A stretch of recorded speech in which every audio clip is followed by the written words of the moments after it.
Hi, I'm George Gantz. I'm a big fan of Off the Left Eye and the work that the Swedenborg Foundation is doing, and I'm really happy to be a part of one of their projects. And spirals are very important to me. I've spent some time thinking about them. Most recently on my blog, spiralinquiry.org.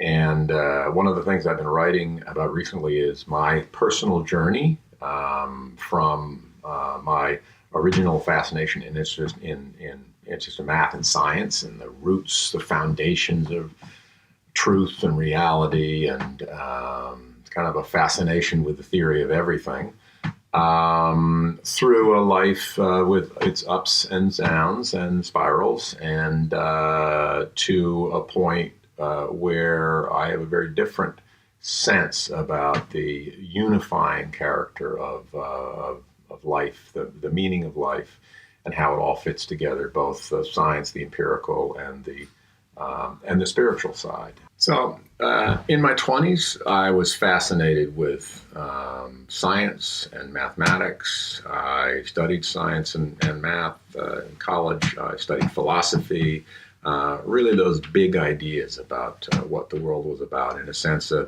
quest for that theory of everything that people talk about. And I did have an epiphany at one point where I realized that I wasn't going to really learn about the meaning of life by studying it in philosophy. Rather, I had to go out and live life.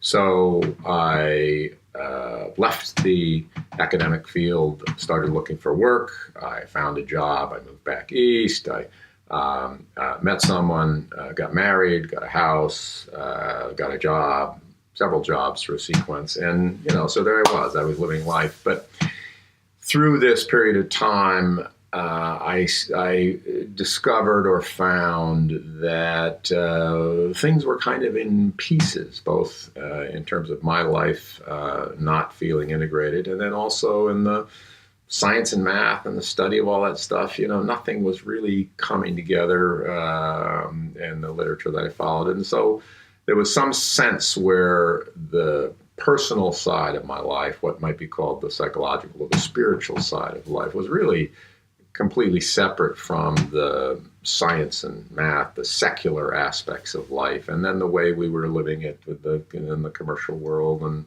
the world around us. So that was not coming together, and then part of my personal experience was the failure of my first marriage, which for anyone that's gone through it, it's a very devastating experience, and you have to learn a lot and have to make a lot of adjustments.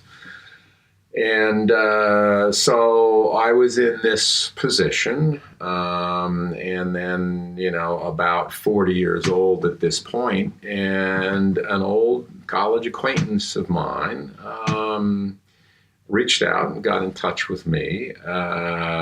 It turns out she was also going through the same process of divorce. We found we had a lot in common and formed a very close friendship. And Wenda, she had grown up in the Swedenborgian Church, in the new church in Bernathen, and she shared with me a work of Emanuel Swedenborg. It happened to be Marriage Love. And so here I am, a very kind of secular math science guy with the interest in psychology and desire for some religious education for my children. I was part of a Unitarian church at that point, myself and my kids. And so I started reading Swedenborg and just found it incredibly fascinating. And with the depth and comprehensiveness of the way he approached topics, the thoroughness, and as I've said many times, I found in particularly in some of the memorable relations in Marriage Love, some really late 20th, 21st century psychology appearing in this theological work, which seemed very, very interesting to me. So, so my life was turning around, taking a different turn of the spiral, and Wenda and I did get married a couple of years later. We've been married almost 25 years now.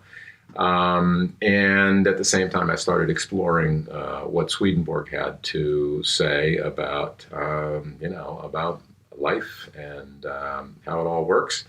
I had some great mentors. I was introduced to some of the scientific works by Dr. Reuben Bell, and I remember two pretty seminal of the pieces of the scientific work. One was the Principia, which was his big, scientific tome where he lays out some of the foundational principles of both approaching the questions of the empirical world as well as a cosmology. And fascinating work. And then a much smaller work, which I still think about frequently today. The title of that work was The Infinite and Final Cause of Creation, a really beautiful little work. Very difficult. Now, Swedenborg is challenging. Both his scientific work and his theological work is very challenging, but I really found it gave a sense for the big picture that helped pull all these things together. So that was a wonderful exposure for me to the works of Swedenborg, and then as I moved into my 60s, I was fortunate enough to be able to retire early and started re-engaging with those big questions. So again, the spiral goes around, and now I'm back engaging in some of the big questions. For several years, I wrote blogs and articles and posts for the Swedenborg Center of Concord, program titled The Integration of Science and Spirituality. And more recently, I've opened up a blog on called spiralinquiry.org. And it's a great adventure, trying to find ways of bringing some of these ideas into a form that people who are largely based in a secular, non-religious environment will be able to start getting tuned to some of those sophisticated, complex, and beautiful pieces of the world that really bring home the importance and the relevance and the critical role of a spiritual life to being able to have a whole integrated life and an integrated understanding of life. So perhaps the most intriguing aspect of where I've come to through this process is the recognition that at the core of whether it's a math or science or spirit or creation or spirituality, at the core there is a wonderful and great mystery, a paradox and mystery about this whole process. We have, the infinite creating the finite, but the infinite is that ineffable. It can't be counted. It can't be really comprehended. It's bigger than anything. And at the core of our life is that concept of free will. We have spirits. We have souls. We have the ability to make choices. And our choices are not constrained. We're not forced to see things in a particular way, which means the truth about God, the truth about creation, is not something that can be proven. It's an ineffable aspect of the universe that we have to approach through faith. And everybody has to approach that through faith, whether you're secular or religious. There's an aspect of being a part of life that requires one to embrace it with faith. So that's part of the core mystery of the only way to get a unity out of this whole thing is by crossing over that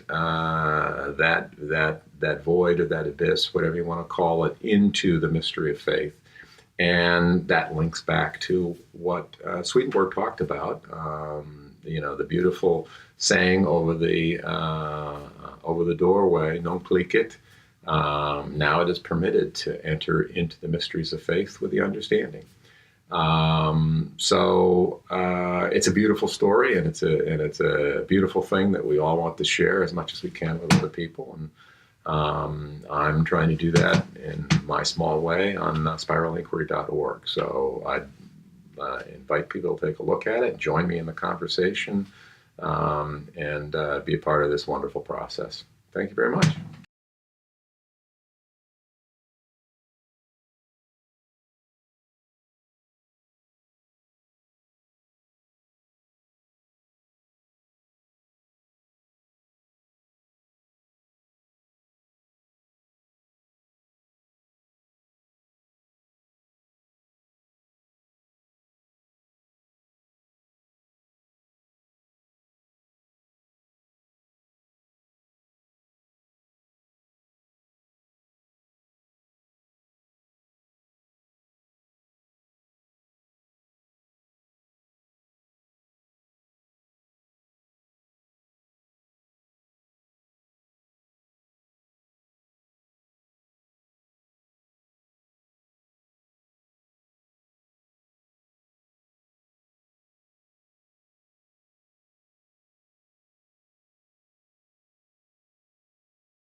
One thing I wanted to mention is Wendy and I have often talked about life being a spiral, and issues or challenges or painful events or opportunities will come up in your life, and you'll mess it up. It won't go right, and you'll have regrets, and the moment will have passed, and you can't go back and fix it, and so you have to move on. Well, those things will, if you didn't get it right the first time, it'll come back around. Whether you're raising your kids or you're dealing with friends or loved ones, it will come back around. And when it does, hopefully you will have learned, and you'll be at a different place, and you'll be able to handle it better, responding with love rather than anger, or understanding rather than confusion. And that's part of what the spiral of life is like. And part of that is if you don't deal with things, and they'll continue to be there, and they'll continue to come back around. And ultimately, if when you die and you move into the world of spirits, if there are things you haven't dealt with in this life, well, you'll have to deal with them then. So we always joke about the fact that, well, we better work on doing it now, because if we have an issue, we don't want to carry it all the way with us into the next life and have to deal with it now. A lot better to deal with it now.